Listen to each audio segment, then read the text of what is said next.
Jireenya keessatti waan tokko yaaddee beektaa? Namni gaafa dhalatu olmas hundi isaatu wal qixa. Gaafa du'u garuu garaa gara. Inni tokko dhalatee otoo guyyaa gaafa tokko gammadee waan nyaachuu barbaadullee otoo hin nyaatin jireenya isaa keessatti jireenya gadadoo jiraatee du'a. Inni kaan ammoo jireenya isaa keessatti milkaa'ee waan barbaadu argatee waan barbaadu nyaatee bakka bashannanaa deemuu barbaadu deemee jireenya isaa keessatti waan isa bashannansiisu hunda isaa godhee addunyaa tana kara barbaadetti oofee kan inni hidhu. Kuni maaliif ta'e? Namni gaafa dhalatu wal qixa, gaafa du'u garuu garaa gara. Soo gidduu kanatti maaltu garaagarummaa kana uume? Of gaafattanii beektu? Ani yeroo baay'ee itti deddeebi'ee baay'ee. Anillee irraa sanuman waan dubbiserra, waan dhageerra, waan argerra, waan nama mudaterra waa isinii qooduu dhufee jechuudha. Innis maadhaa iccitii namoota milkaa'anii. Namoonni milkaa'an kun, namoonni waan barbaadan argatan kun, namoonni addunyaa tana kara barbaadanitti oofan, dinagdeedhanis haa ta'u, beekumsaanis haa ta'u, siyaasaanis haa ta'u, namoonni addunyaa tana kallattii barbaadanitti oofaa turan yookaan akkasumas oofaa jiran. Maaliif namoota kanarraa maal adda isaan godhaa kan jedhu isa kanan sheer isinii godhuuf dhufee innis akka isinii galuuf iccitii namoota milkaa'anii kan jedhu namoonni milkaa'an kun maaliif milkaa'anii akkamitti milkaa'anii kan jedhu irratti amaloota namoota milkaa'anii kurnan wayitan qabadhee isinii dhufee jechuudha. Namoota milkaa'an kana heddumminaan kan wal fakkeessu amaloota kurnan wayii qabu waan jedhu wayiin isinii qooda. Innis tarii amaloonni namoota milkaa'anii kun tarii isinillee fayyaduu danda'a jedhee waan yaadeef tarii isinillee daandii milkaa'inaatti isin geessuu danda'a, caalatti isin milkeessuu danda'a, waan barbaadan tokko bakka barbaadan tokko tarii akka geessaniif bu'uura isinii ta'uu danda'a waan jedhee yaadefan isinii qabadhee dhufee welcome baga gara YouTube chaanaalii kiyyaa nagaan dhuftanii warri YouTube chaanaalii kiyyaaf haaraa taatan YouTube chaanaalii kiyya subscribe gochuudhaan maatii nuu ta'a. Kallattumaan gara mata duree amma qabadhee dhufee amaloota namoota milkaa'anii kurnan kan jedhu kanattan tokko tokkoon wajjin laallaa. Isaanis viidiyoo kan hanga dhumaatti ilaalaa baay'ee si fayyada jedhee namanaa wajjin tura.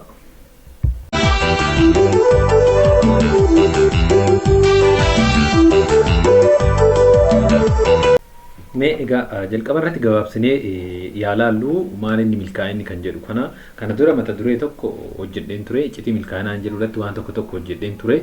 Haa ta'uti garuu isa kanarratti muuroof amaloota namoota milkaa'aniiti irratti xiyyeeffannaa. Haa ta'uti garuu san dura milkaa'inumti kunuu maali kan jedhu gaafa laallu milkaa'inni namootatti gargarii xiqqoo namni akkitti namni milkaa'ina hiiku garaagaraa. Haa ta'uti garuu hayyoonni baay'een kan isaan jedhan milkaa'ina jechuun namni tokko jireenya isaa keessatti waan barbaadu waan hawwu yoo achiif godhu yookaan yoo argatu jechuudha. Waan barbaadu yookaan waan hawwu jireenya isaa san keessatti yoo argadhe jedhee yaade namni sun milkaa'e jedhameetoo hubatamuu danda'a jechuudha. Kanaaf milkaa'inni kun kallattii garaagaraatiin ta'uu danda'a. Fakkeenyaa kan sooromuu kan barbaadu jiraate sooromee of arguu, hayyuu ta'uu kan barbaadu jiraate immoo hayyuu ta'ee of arguu, beekaa ta'ee of arguu, akkuma san bakka waan namni barbaadu irratti hundaa'ee akka garaagaraatitti kamaa ta'uti garuu namni hundi akka tokkotti kan hiiku milkaa'ina jechuun namni wanta hawwu yookaan barbaadu san gaafa argatu yookaan goolii san gaafa achiif godhu namni sun milkaa'eera jedhama jechuudha. Sababa kanaaf namoonni milkaa'an maaliif milkaa'anii yookaan immoo amaloonni isaanii amaloota akkamiiti? Namoota milkaa'in irraa maal adda isaan godheetti namoota kana milkeesse kan jedhu tokko tokko wajjin laallaa. Jalqaba irratti maal amalli jalqaba namoota milkaa'anii? Tokkoffaa they take responsibility, itti gaafatamummaa fudhatu jechuudha. Namoonni milkaa'an itti gaafatamummaa fudhatu. Itti gaafatamummaa sodaatanii waan dhufuu danda'u saniif itti gaafatamummaa ni fudhatu. Waan barbaadan san galmaan gahuuf itti gaafatamummaa dhibbaan dhibbatti fudhatu jechuudha. Kana jechuun riskii illee fudhachuu jechuudha. Riskii ni fudhatu, itti gaafatamummaa isaanii ni fudhatu. Inni kun amala isaanii isa keessaa isa tokkodha jechuudha. Amaloota namoota milkaa'anii kana keessaa inni tokko they take responsibility. Itti gaafatamummaa dhibbaan dhibbatti fudhatu jechuudha namoonni kun. Namoonni milkaa'oon ta'an baay'inaan itti gaafatamummaa fudhachuun barbaadanii, hojii haaraas hojjechuun barbaadanii, waan riskii qabullee tuquun barbaadanii namoota akkasii keessatti milkaa'an hin jiru jechuudha. Jijjiiramni jiru hin jiru jechuudha. Namoonni riskii sodaatan, namoonni itti gaafatamummaa hin fudhanne balbala jijjiiramaa fuulduraanuu hin darbanii jedhanii amanuu jechuudha namoonni milkaa'an kun. Kanaaf amalli inni jalqabaa itti gaafatamummaa fudhachuu, they take responsibility isadha jechuudha. Amalli inni lammaffaan namoota milkaa'anii, namoonni milkaa'an fedhii isaanii qulqullinaan adda baafatu. They really know what they want. Wanta barbaadan san qulqullinaan adda baafatu jechuudha. Kana jechuun namni waan barbaadu tokko adda hin baafanne waan san bira gahuu hin danda'u jechuudha.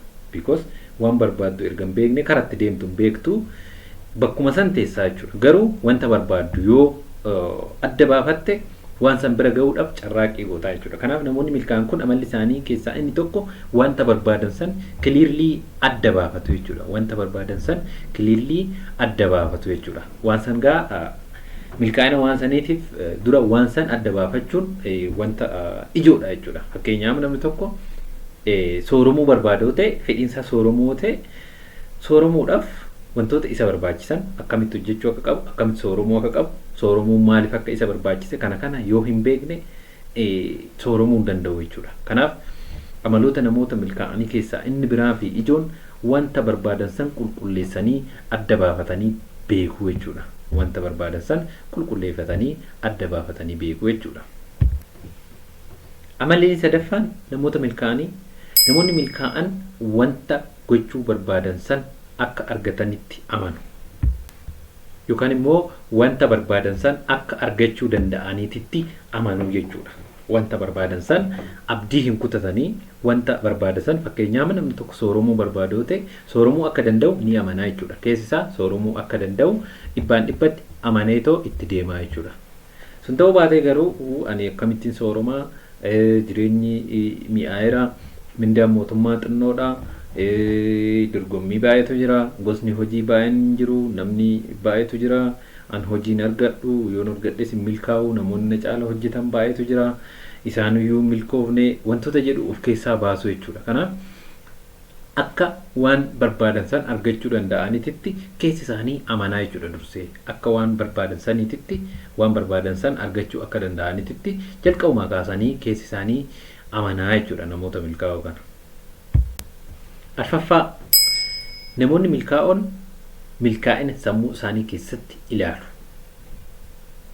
Utuma hin milkaa'in waan barbaadan san bira otoo hin gahin sammuu isaanii keessatti ilaalu jechuudha. The visualize success. Sammuu isaanii keessatti milkaa'ina san ni ilaalu jechuudha. Fakkeenya akkuma dura isinii fudhadhe namni tokko sooressa ta'uu barbaadu ta'e, qabeenya horachuu barbaadu ta'e utuma achi hin gahin sammuu isaa keessatti qabeenya ilaalaa jechuudha. Sammuu isaa keessatti jireenya gaarii akka jiraatu, konkolaataa bareedaa akka oofu, mana bareedaa keessa akka jiraatu, maatii isaa yookaan haadha manaa qabaate haadha manaa isaa wajjin bakka gaarii deemee akka bashannanu, maatii isaa akka bashannansiisu, ofsaa akka bashannansiisu, jiruu qananii akka jiraatu sammuu isaa keessatti ilaalaa jechuudha. Isa sanidha visualize gochuu jechuun jireenya barbaaddu san yookaan immoo milkaa'ina keessan bakka gahuu barbaaddu san sammuu keessatti visualize gootaa jechuudha. Inni kun gaa caalaatti gara fuulduraatti akka tarkaanfattu si taasisaa jechuudha. Kanaaf namoonni milkaa'an kun amalli isaanii inni biraa milkaa'ina sammuu isaanii keessa naannessanii ilaalu jechuudha. Sammuu isaanii keessatti argu milkaa'ina. Sun immoo caalaatti akka daraan gara milkaa'inaa kanatti isaan tarkaanfatan isaan taasisaa jechuudha. Shanaffaan namoonni milkaa'an milkaa'ina akka milkaa'anitti of ilaalu yookaan immoo even utuma bakka milkaa'inaa san hin gahin they act as if they are successful people. Akka nama milkaa'etti of ilaalu jechuudha. Kana jechuun nama biraa sobuu osoo hin taane ofii isaaniitiif ofitti himu jechuudha. Ani milkaa'eera jedhaniit ofii ibsu jechuudha. Utumallee milkaa'in ani milkaa'eera ani waan barbaadu argadheera yoo jedhanii hamma tokko ofitti himan inni sun humna ta'aaf jechuudha. Gara fuulduraatti akka isaan oofu humna ta'aaf jechuudha. Kanaaf akka milkaa'aa jiraniitti of lakkaa'u jechuudha. Maaliif jennaan isteeppii deemaa jiran waan qabaniif karaa milkaa'inaa sanirra waan jiraniif akka waan san argatan dura sinitti meera. Akka waan san argachuu danda'an ofitti amanu siniin jedheera. Kanaaf akka waan san argachuu danda'an erga ofitti amananii booda namoonni kun akka milkaa'aniitti of lakkaa'u jechuudha. They act as if they are successful. Sun immoo caalatti humna dabalataa ta'aaf jechuudha. Kanaaf amalli shanaffaan namoota milkaa'anii akka milkaa'aniitti of ilaalu jechuudha. Akka milkaa'aniitti of ilaalu jechuudha. Gaffaan namoonni milkaa'oon milkaa'ina isaaniitiif wareegama bareechanii kaffalu. They pay any price for that success. Kaffaltii barbaachisu wareegama barbaachisu kamiyyuu ni kaffalu namoonni milkaa'oon kun.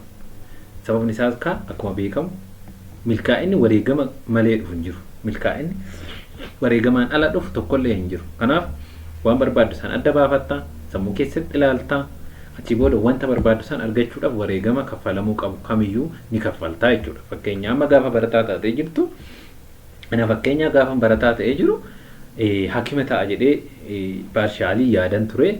Hakima yaadisan hakima ta'uudhaaf yookaan doktora namaa ta'uudhaaf hawwii koo ture. Hawwii san bira ga'uudhaaf yookaan immoo doktora san ta'ee argamuudhaaf waan wareegaa turetu jira jechuudha. Dargaggummaa kiyyatti waan bashannanuu qabu otoo bashannaniin yeroo koo wareegee, dargaggummaa koo wareegee, ijoollummaa koo wareegee, karaa dheeraa miilan deemee qaama kiyyaan illee huqqadhee forshuu jechuudha. Isuma dhugaatii akka fakkeenyaatti ni kaasa. So sun gaamaalidhaa fi wanta barbaaddu san yookaan immoo milkaa'ina san galmaan ga'uudhaaf wareegama kaffaluu qabda jechuudha. Wareegama kaffaluu qabda jechuudha. Fakkeenyaaf isinis wanta barbaadda san galmaan ga'uudhaaf wareegama kaffaluu qabdu. Itti baasuu qabdu, yeroo itti gubuu qabdu, aarsaa itti kaffaluu qabdu, wanta barbaachisu aarsaa barbaachisu hunda itti kaffalamuu qaba jechuudha. Yoo san hin taane ta'e milkaa'inni otoo gatii hin kaffalin, otoo hin dadhabin, otoo wareegama ittiin kaffalin milkaa'inni argamu hin jiru waan ta'eef jechuudha. Kanaaf amalli isaanii keessaa inni biraa fi adda isa godhu wareegama ni kaffalu. Milkaa'ina san bira ga'uudhaaf wareegama ni kaffalu jechuudha. Wareegama ni kaffalu.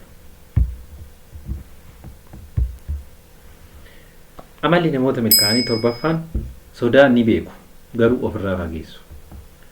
Yeroo baay'ee namoonni milkaa'uun akka homaan sodaannititti lakkaa'u. Haa ta'uti garuu namoonni milkaa'an kun sodaa ni beeku. Waa decide gochuun ni sodaatu garuu immoo sodaa san ofirraa fageessu. Sodaa san akka isaan gara fuulduraatti hin deemne isaan dhorka waan ta'eef sodaa san ni beeku, waan sodaa namatti fidu san fagootti ofirraa dhoowwu jechuudha. They feel fear but they stay away from that. Sodaa ni beeku, itti dhaga'ama garuu sodaa san ofirraa ni fageessu jechuudha. Sodaa san ofirraa fageessanii gara fuulduraatti tarkaanfatu jechuudha. Namni baay'een ishii kana gochuu hin danda'u. Namoonni milkoofne baay'een isaanii ni sodaatu. Sababa sodaa saniif jecha fuulduratti tarkaanfachuu hin danda'anii jechuudha. Kanaaf isteeppiin kun isteeppii baay'ee barbaachisaadha baay'ee. Sodaa fiil goota, haa ta'uti isaan illee fiil hin godhu. Garuu immoo isaan garaagarummaan jiru. Isaan sodaa san ofirraa fageessu. Namni biraa garuu sodaa san ofirraa fageessu osoo hin taane sodaa san wajjin jiraataa gara fuulduraatti illee akka hin tarkaanfanne isa godha jechuudha. Kanaaf sodaa ofirraa fageessu jechuudha. Namoonni milkaa'oo ta'an sodaa ofirraa fageessu. 8ffaa namoonni milkaa'oon yeroo hundaa barumsa barbaadu. Yeroo hundaa barumsa barbaadu. Nama kamirraayyuu ta'ii kamirraayyuu ni baratu jechuudha. They are open. Lakkoofsuma barachaa deemaniin baay'ee barumsi lakkoofsuma barachaa deemtan beekumsa qabdu xinnoo ta'uusaa hubataa deemta. Kanaaf isaan illee namoonni milkaa'an kun illee barumsa yeroodhaan barumsa ni barbaadu. Nama isaanii oliitirraas nama isaanii gadiitirraa illee ta'u nama biraarraa irree jireenya irraa irree they are open. Barumsaaf sammuu isaanii banaadha waan ta'eef yeroo hundaa hawwii barumsaa ni qabu. Yeroo hundaa namoota irraa ni baratu. Keessattuu namoota beekumsaa isaan caalan nu caala jedhanii yaadan irraa ni baratu, ni gaafatu, ni dubbisu. Kanaaf yeroo hundaa barumsa ni barbaadu jechuudha. Yeroo hundaa barumsa ni barbaadu jechuudha. Maaliif jennaan beekumsi wantoota milkaa'ina keetiif haala mijeessu keessaa beekumsi isa ijoodha waan ta'eef yeroo hundaa beekumsa ni bitatu jechuudha. Yeroo hundaa beekumsa ni fudhatu, ni barbaadu, igoon qaban jechuudha. Igoo yookaan immoo afaan oromoodhaan jechuun maalidha? Igoon baay'ee nama balleessa jedhanii xamanu. Igoo kan destroy you. Igoon nama balleessa jedhanii xamanu. Ilaalcha gadaantummaan qabanii garuu nama kamirraayyuu barachuudhaaf fedhii qabu jechuudha. Waan hin beekne akka beekaniitti aktiin godhan. Waan yeroo tokko fakkeenyaa nama tokko amma waan wayillee yoo hin beekne ta'e akka hin beekne san ibsuun barbaadan. Akka waan san wallaalan namatti ibsuun barbaadan. Namatti dhiisitoo ofii isaaniitiifuu akka waan san hin beekne ofitti himuun barbaadan jechuudha. Otuma hin beekin akka waan beekaniitti jiraachuu barbaadu jechuudha. Inni sun baay'ee badaadha jechuudha. Namoonni milkaa'an kun amala san hin qabanii jedha amala waan kuni namoonni milkaa'an yeroo hundaa barumsa ni barbaadu, ni baratu, namarraa ni baratu, igoo hin qabanii.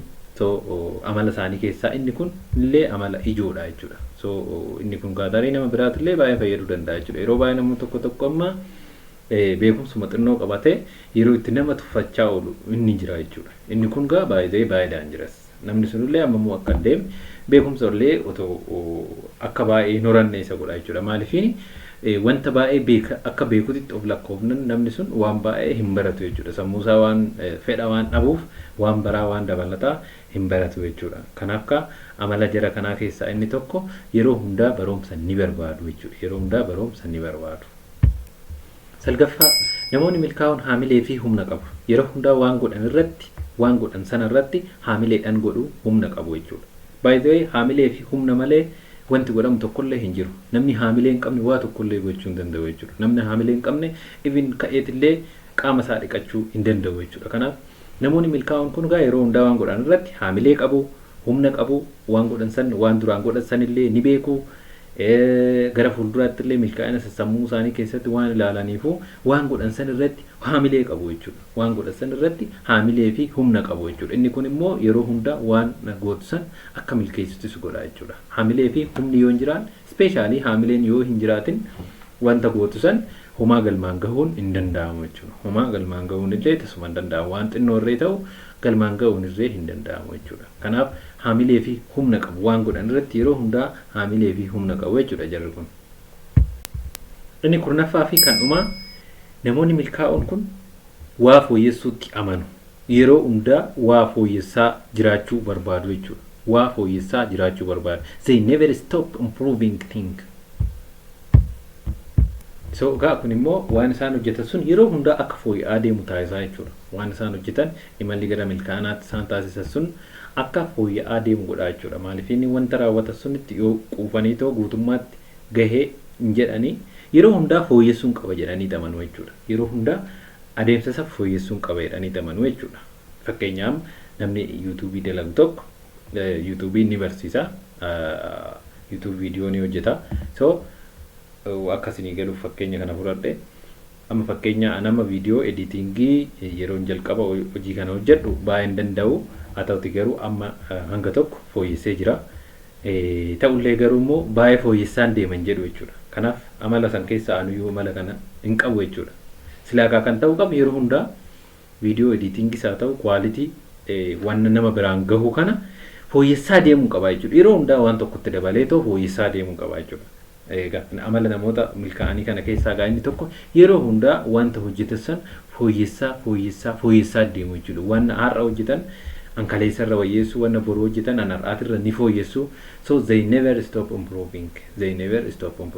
Waan tokko fooyyessuu hin dhiisan jechuudha. Hanga gaafa dhaqanii waan milkaa'an san yookaan immoo milkii isaanii san bira gahanitti wanta fooyyessan hin dhiisan jechuudha. Waa fooyyessaatuma jiraatu jechuudha. So kuni amala isaanii keessaa isa biraadha jechuudha. Kanaaf I think isinis viidiyoo keenya har'aa kanarraa waan tokko ni bartu jedhee yaada. Baay'ee waan nama fayyadu jira as keessatti. So isinillee hanga danda'ame itti fayyadamuuf yaala. So anis har'a kanumaan isinitti himuu dhufee wanti isiniin galle yoo jiraate kommentii jalatti nuu kaa'aa. Viidiyoo kana jaallattan immoo hiriyoota keessaniif sheer gochuudhaan hiriyoota keessan biraan gahaa fayyaa ta'a.